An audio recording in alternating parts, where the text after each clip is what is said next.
All right, let's talk about excellence. We all chase it, right? But what does it really mean to be great at something? Today, we're going to ditch the buzzwords and actually build a blueprint for it. And it all starts by deconstructing one critical idea: competency. So, let's just jump right in with a big question. Think about it. What is the actual difference between just being busy and being truly effective? We've all been both. But the answer here gets to the absolute heart of performance, strategy, and even your own career. And trust me, it goes deeper than you probably think. Well, the answer is competency. And look, I know that can sound like just another corporate buzzword, but it's not. It's actually a powerful synthesis, a mix. Think of it like a recipe with 4 essential ingredients for success. You've got what you know, what you can actually do with that knowledge, how you behave, and your ability to read the room. Real effectiveness? That only kicks in when all 4 of those things are clicking together perfectly. Okay, so to really get this, we've got to break an old habit. A lot of us think competency is just a fancy word for skill. Nope. Let's completely dismantle that idea right now. And here's the huge shift in thinking. A checklist of skills, that's totally static. It's just a list sitting on a piece of paper. But competency is an engine. It's this dynamic, active force that takes all your potential and actually turns it into real, measurable value. So it's not about the list of things you have, it's about what you can produce and how you can adapt.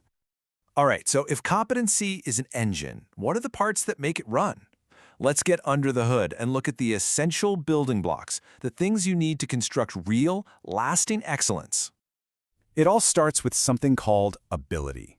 The best way to think about it is like the foundation of a house. It's just that raw, basic potential to get something done. And you can't build anything impressive without a solid foundation, right? Well, this is it. This is the absolute starting point for mastery. Okay, so once you have that foundation, you start building the frame of the house. And that's our skills. This is the part we can actively work on, shape, and improve. Skills are basically our raw ability turned into something practical. They get sharpened through practice, through making mistakes, and of course, through getting that crucial feedback. They're the real, tangible tools we're using day in and day out. But listen, a great frame on its own isn't enough, is it? You've got to live and work inside that house, and usually with other people. That's where behavioral competency comes in. It's all about how you communicate, how you handle pressure, how you collaborate. This is that critical human element that makes the whole structure not just functional, but truly valuable. And this quote just nails it. Your real competency? It's not something you just list on a resume. It's revealed in how you act day to day. Being a fantastic coder is one thing. That's a skill. But being able to explain your complex work clearly, or take tough feedback without getting defensive, or maybe help out a teammate who's struggling, that's what separates a skilled technician from a truly competent professional. All right, so we've got our building blocks, right? Ability, skills, and behavior. So now, let's see how they all snap together out in the real world. This is like competency in its natural habitat. So here we have 2 really key types. On one side, you've got functional competency. Think of this as the big picture stuff, mastering a whole process, like the entire supply chain from start to finish. Then on the other side, you've got technical competency. This is all about the specifics, mastering the tools you use within that process, like the inventory management software. And here's the thing, you absolutely need both. They're just very different things.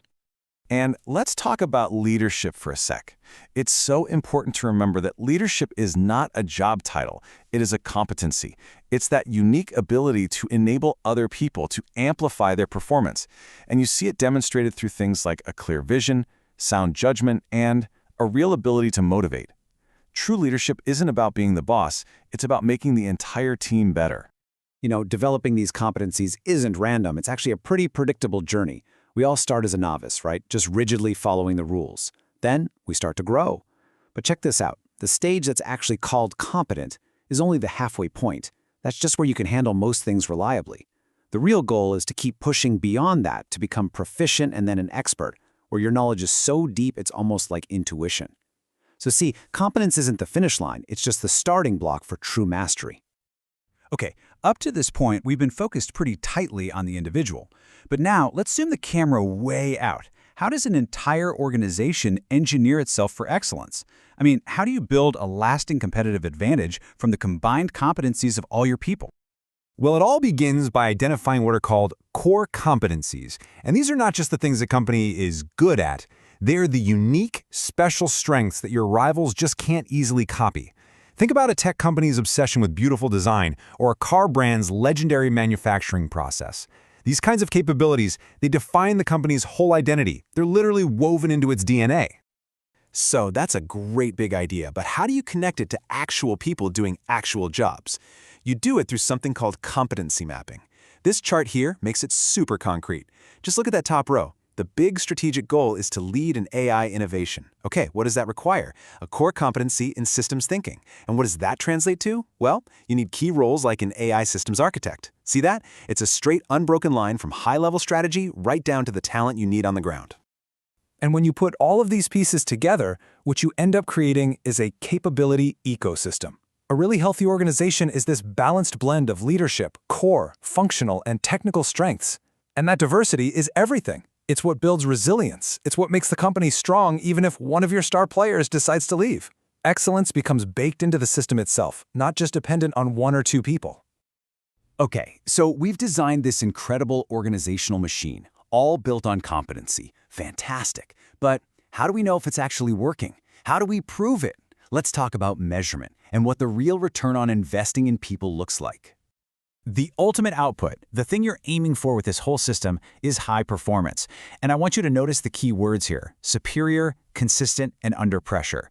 This is not about getting lucky once in a while. It's about delivering excellence again and again and again, especially when the stakes are high and you have no idea what's coming next. And that brings us to a really critical concept, the ROI, or return on investment, of human capital. When you start thinking this way, it completely reframes things like training, development, and hiring. Suddenly, they aren't just costs you're trying to minimize on a spreadsheet. No, they are strategic investments that are intentionally designed to generate a measurable return for the business. So, what's the metric for that return? It's called performance yield. And I love this analogy. Think of it like the harvest from a farm. You invest in good seeds and good soil, that's your people and their skills, and the yield is the tangible crop you get at the end of the season. A performance yield that's going up is hard proof that your investments in people are paying off, directly fueling the growth of the whole organization. Okay, we've built the blueprint, we've seen it in action, we've even figured out how to measure it. So now, for this final section, I've got a challenge for you. Think of it as a mandate to rethink, well, everything you thought you knew about talent. So what do you think is the single biggest threat to building a truly competent organization for the future? I'll tell you what it's not. It's not your competitors, it's not some fancy new technology. It's tradition. It's that powerful magnetic pull of the way we've always done things. It's clinging to old job descriptions and completely outdated ideas of what good even looks like anymore. And the antidote to that kind of thinking is this really powerful concept called zero-based thinking. What does that mean? It means you start from scratch, a completely clean slate. You question every single legacy assumption you have about skills and roles. You just eliminate what's no longer relevant, and you re-architect your entire approach to talent around what is actually true and effective right here, right now. So I want to leave you with this one question to take with you. Based on everything we've torn down and rebuilt today, what is the single biggest, most outdated assumption about skill that you, in your own work, in your own organization, need to just get rid of starting today? Seriously, think about it. Because your answer to that question, that could be the very first step you take in building your own blueprint for excellence.